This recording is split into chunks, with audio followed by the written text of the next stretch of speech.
Então, pessoal, olá, esse aqui é o programa número 3 do nosso programa, que recebeu o nome de Bloco 6.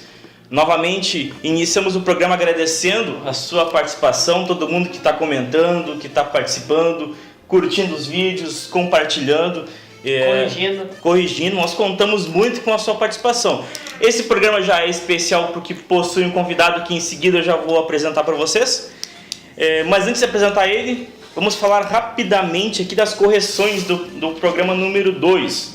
Então, o nosso web espectador Juliano Dreyer nos lembrou, em alguns comentários, que a gente falou sobre juventude no último programa, não sabia se ele tinha usado um xiripá no segundo dia, então ele nos lembrou que foi xiripá, e realmente, olhando no vídeo, foi xiripá e saiote com bota forte. 2011. Isso. E mais uma contribuição que o Honda e o União não tivessem aqueles erros graves, é bem provável que não tivéssemos 4 grupos de bombacha no domingo. Nós falamos também que dos 5 grupos, 4 estavam de bombacha. Também tínhamos a contribuição do Antônio Pardelinhas, que ele nos falou que além do Patrulha, do Oeste, o Chileno de Prata dançou com 6 pilchas diferentes na sala. O artista, também falamos... Nós não lembrávamos se havia um outro artista que tivesse participado da final, e nós descobrimos, né? Uma coreografia, exatamente, foi Lucas Maciel nos indicou. Isso foi o Pedro Hortaça na coreografia do Clube Farroupilha, acho que foi. Não, do 20 de setembro, 20 de setembro de Santo Ângelo. Nós também falamos do chapéu que o Rancho utilizou, que era do mesmo estilo do chapéu do Gildo de Freitas. Nós falamos que era em 96, não, foi em 2002. E nós comentamos sobre a ordem por média. Então nós já colocamos lá a ordem por média na nossa página no Facebook. Então, quem tiver curiosidade de como é que ficaria... Que não muda muita coisa, né, pessoal? Não muda nada. Não muda, o 5 não muda. O 5 não muda, só muda a ordem. Mas nem fala. Se tu quer ver como ficou, entra na página lá e dá uma curtida lá que vai valer a pena. Mais tarde falamos de novidades da página também. Mais tarde a gente vai falar disso. E então, nesse programa, nós temos aqui o primeiro convidado do Bloco 6.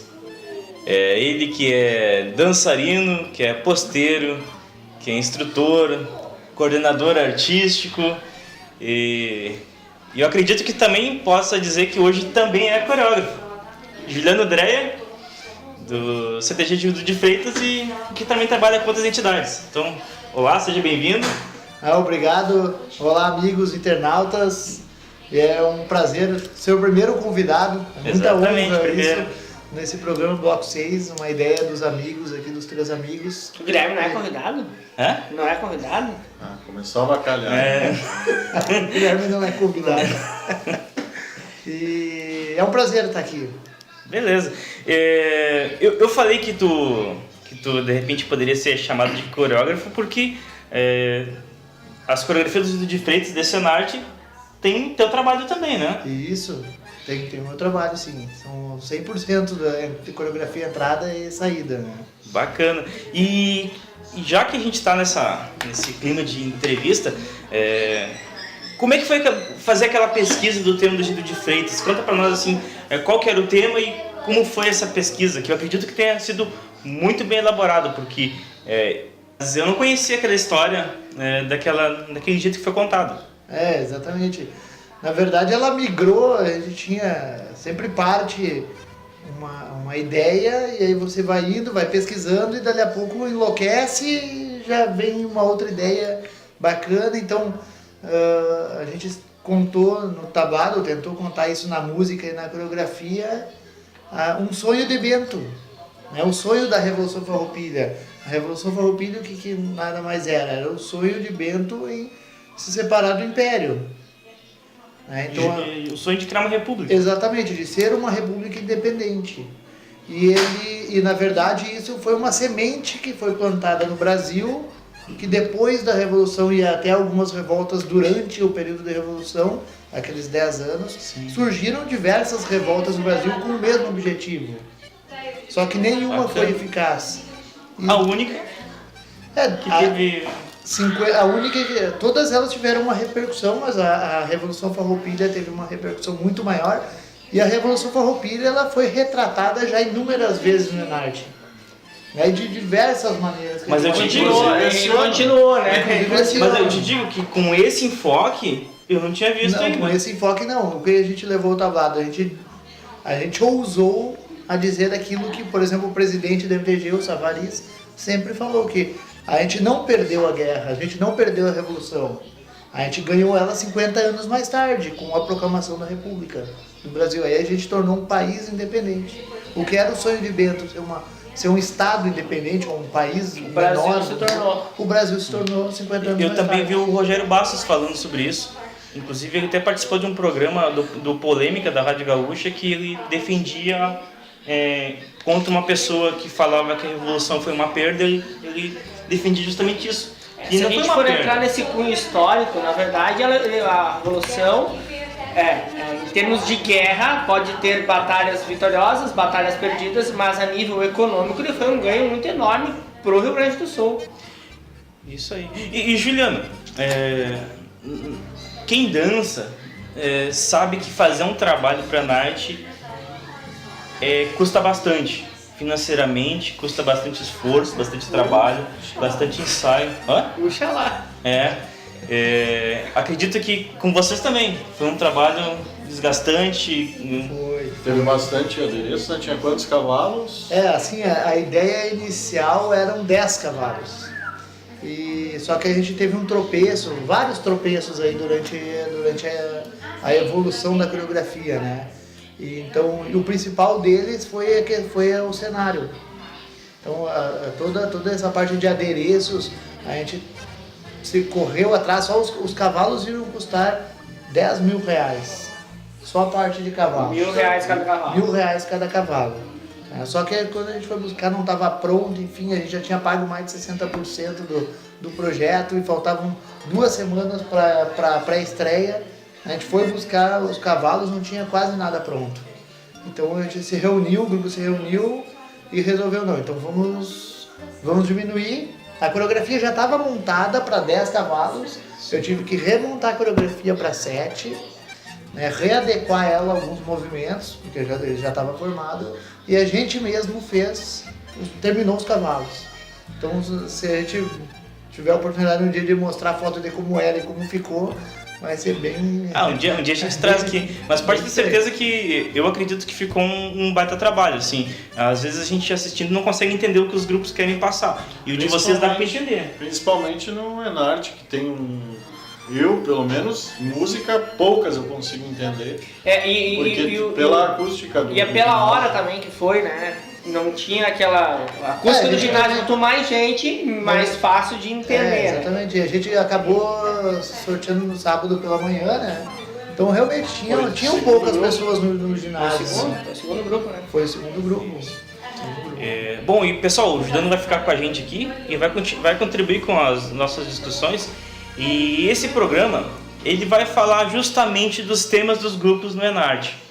E para encerrar essa primeira parte, vamos falar dos 3 primeiros colocados De cada um. de entrada e de saída. Eu vou citar eles aqui, a gente pode falar rapidamente. Eu já vou falar do primeiro lugar, de entrada e de saída, que foi a mesma entidade, o DTG Clube Juventude. Que continua a história do ano passado. Exatamente. Coreografias de Josiane Morales e Robson Cavaleiro, seguindo aquela história do cavalo. Do ano passado, que eles ficaram em segundo melhor entrada e segunda melhor saída. Isso. Que já tinha emocionado o público. Nossa. Falei com várias pessoas. Pra quem gosta de animal, chorou no palco. Principalmente que já teve ou tem cavalo, choraram E se não só emocionaram propriamente bastante. o cavalo, a figura de tu ter um outro animal junto Mas contigo. assim, ó, a música, eu gostei Emociona. muito da música, gostei muito dos movimentos, um troço bem moderno, assim, movimentos bonitos. Harmônico. Da coreografia, harmônico. Aliás, a juventude Sempre, né? sempre vem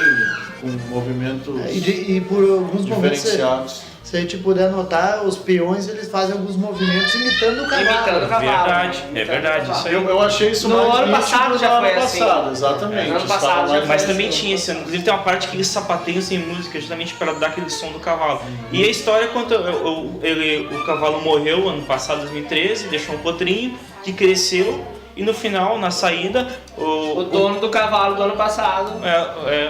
entrega o lenço pro seu filho e segue o ciclo da vida dessa maneira. Segue o ciclo da vida. E é como foi retratado. Exatamente. Entrada, o segundo lugar, União Gaúcha, né, de Pelotas, Adriano Debem, coreógrafo. Trouxeram em forma de musical, e na coreografia de entrada falando sobre o início da Revolução. Então algo também que é um pouco diferente, que como eles mesmos escreveram no aplicativo da TV Tradição, integração de dança, teatro e canto na mesma coreografia. Que é um negócio que vem tomando uma maior proporção na Enarte, né? Não sei se vocês perceberam, mas a gente tem mais coreografias atualmente em estilo musical, Broadway, né? Que eu gosto muito, dá um visual bem legal e uma interação bem legal. Acho que fica mais fácil de se entender a história também. Tá. E as coreografias, elas estão mudando, né? Estão. Ao longo do tempo a gente pode perceber diversas mudanças, assim. Vai passando as gerações e elas vão mudando, né? Antes era muito dançada, depois ela partiu para muito aquela parte de interpretação, teatro. Agora ela já está partindo para o musical e tecnologia. Ou até a gente pode dizer que tem muita coreografia, e as que mais aparecem aquelas coreografias que existe um sentimento, né? Que o dançarino tenta passar um sentimento. Isso. Então está mudando. Muito coreografias com cenários, né? Cenários. Então o Honda acho que ele tá aí dentro dessa listagem, né? Então a gente pode até seguir. Terceiro lugar de entrada, Campo dos Bugres, coreografias de Gilmar Rocha e Gabriel Paiva. Uma homenagem à América Latina. Latina, os países que ajudaram na formação do folclore gaúcho, Peru, Paraguai, México, Argentina, e referência também à Espanha, por ser colonizador desses países todos. Então, esses fecham os 3 primeiros da entrada. E esse, para mim, do Campo dos Bugres, eu considero que, para mim, foi a que mais me surpreendeu. Diferente, né? Diferente. Assim, ela não teve acessório, teve só o pala dos meninos. Souberam usar bastante a dança mesmo. Exatamente. E a ideia, só fazendo um parênteses aqui, a ideia, quando surgiu aqui da 30ª, a proposição de aumentar o número de pares para entrada e saída, era justamente fazer com que sumissem os adereços da sala, ou diminuíssem eles. Porque o tablado é tão grande que com 12 pares o pessoal preenchia os espaços com adereços. Exatamente. Sim, exatamente. E a ideia de aumentar para 16 também era visando isso. E não é o que aconteceu, né? Mas muitos grupos judaicos aproveitaram essa ideia. O Campo dos Bugres é um. Exatamente. O próprio Juventude foi um também, só trouxe o cavalo do palco. E reaproveitou o cavalo do ano passado, Sim. que também custou 10 mil reais, parece, só um cavalo. A gente pode até fazer agora um paradoxo aqui entre o segundo e terceiro lugar de saída. O segundo lugar com muitos acessórios e o terceiro com nenhum acessório. O chapéu, não é considerado um acessório, mas foi usado então, que foi o segundo. Para finalizar, já que o tempo tá acabando aqui, CTG Ronda Charrua, com coreografias de Adriano Debem, trouxe a tomada da estância pelos imperiais. A tomada da estância. Né, que tinha aquela casa onde as paredes abriam para mostrar a luta que acontecia lá dentro. Depois fechava para continuar fora da estância. Uma baita ideia novamente do Ronda Charrua, e com muitos adereços. E em terceiro lugar de saída, Aldeia dos Anjos, totalmente dançada. Com Lúcia Brunelli, totalmente dançada. Sim, particularmente, dou uma liberdade de dizer que achei uma coreografia muito boa, principalmente no início. A Lúcia sempre traz um trabalho diferenciado dos demais, né? Na minha opinião. Ela tem gestos e movimentos. Exatamente, ela sempre coloca uma coisa nova no tablado. E isso já também, eu acho, pela bagagem dela no meio da dança, né? Junto com a aldeia, né? Exatamente. O papo tá bacana e falaremos de outros grupos que não ficaram nos 3 primeiros, mas que fizeram ótimos temas nesse Enarte. Então, clique aí na descrição do vídeo o link para a segunda parte do bloco 6 e em seguida já voltamos.